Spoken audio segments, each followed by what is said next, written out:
Binuhay ni Senator Ping Lacson ang panukalang Designated Survivor Act sa 20th Congress. Pero para kay Senator J.V. Ejercito, hindi na ito kailangan. Narito ang agenda report ni Dexter Ganibe ng Abante Radyo. Sa 2016 American TV series na Designated Survivor, pinasabog ang Capitol Building sa kalagitnaan ng State of the Union Address at nadedo ang Pangulo at lahat ng mga opisyal na nasa line of succession. Kaya ang acting president ay ang designated survivor na Secretary ng Housing and Urban Development. Sa totoong buhay, tuwing may State of the Union Address ang Pangulo ng Amerika, isang upuan sa Capitol Hill ang bakante. Ang nakaupo dito ay ang designated survivor na nakakubli sa isang secured na lugar.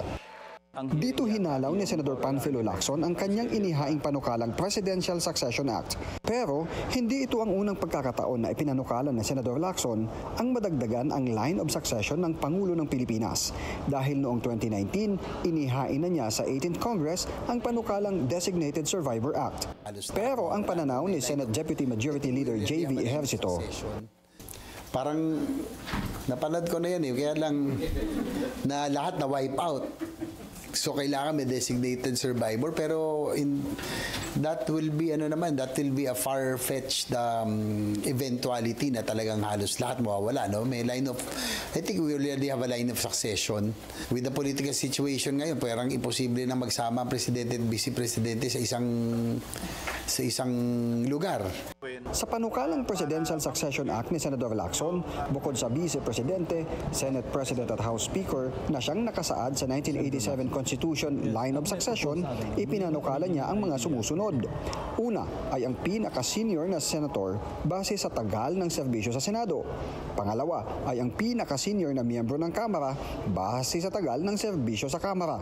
At pangatlo at panghuli ay ang miyembro ng gabinete na siyang itatalaga ng Pangulo. Saad ng kanyang panukala, bago magkaroon ng pagtitipon na dadaluhan ng Pangulo, pangalawang Pangulo at ibang mataas na opisyal gaya na lang ng State of the Nation Address, itatalaga ng Pangulo ang isang miyembro ng gabinete bilang designated survivor at itatago sa lihim at ligtas na lokasyon.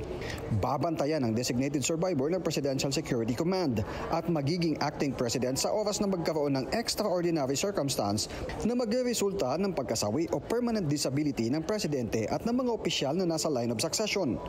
Gagampanan ng acting president ang mga tungkulin na may kinalaman sa araw-araw na operasyon ng gobyerno hanggang bawiin ang kanyang otoridad ng nahalal na Pangulo sa loob ng 70 araw matapos maluklok sa pwesto.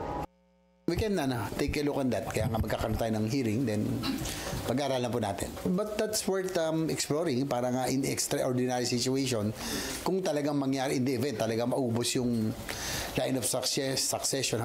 Para kay Ejercito, idadaan pa naman sa pagdinig ang nasabing panukalang batas para doon mahimay. Para sa agenda, Dexter Ganibe, Abante Radyo.